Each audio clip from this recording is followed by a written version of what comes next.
भारतीय जनता पक्ष, शिवसेना, राष्ट्रवादी काँग्रेस, स्वाभिमान आणि सर्वच पक्षाच्या 13 पक्षाची जी महायुती आहे, 13 पक्षाच्या महायुतीने जे उमेदवार माननीय श्री प्रवीण पोटे यांचा उमेदवारी अर्ज आज आम्ही सादर केलेला आहे।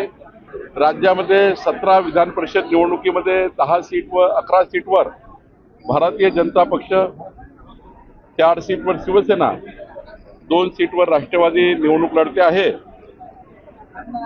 आणि जे उमेदवार महायुतीने दिलेले आहेत, सर्व 17 उमेदवार महायुतीचे निवडून येतील।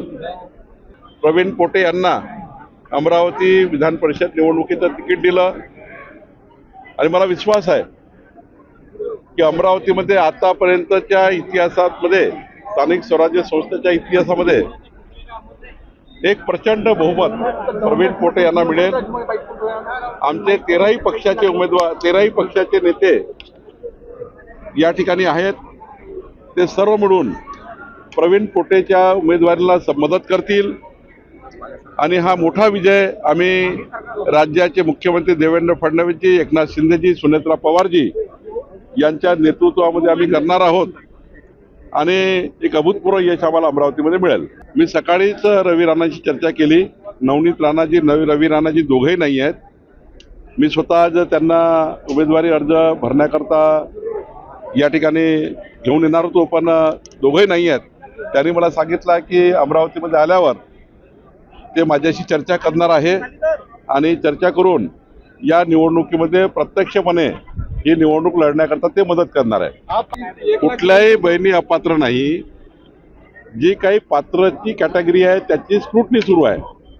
त्यामुळं काही अकाउंट बंद पडल्या गोष्ट खरी आहे, पण हे स्क्रुटनी झाल्यानंतर जे पात्र अकाउंट आहे ते सर्व सुरू होणार आहे। कालच आमच्या आदिती तटकरे जी महिला बालकल्याण मंत्री यांचीही चर्चा झाली। नागपुरातील या ठिकाणी, अमरावतीमध्ये काही ठिकाणी लाडक्या बहिणीचे पैसे बंद झाले, पण काही बहिणी पात्र आहेत तरी बंद झाले आहेत। ते सर्व सुरू करण्याची पुन्हा एकदा मोहीम चालू होणार आहे। 100 लाख वगैरे आकडा चुकीचा आहे आणि मी हे सांगतो की स्क्रुटनीमध्ये कधी कधी अकाउंट बंद पडतात, पण एकदा स्क्रुटनी झाल्यानंतर मात्र पात्र जे असतील त्यांचं जुनंही चालू होईल आणि नवीनही चालू राहील। जुनं काही बंद पडलं असेल त्याही महिन्यातलं त्यांना मिळेल आणि पुढचेही सुरू राहील।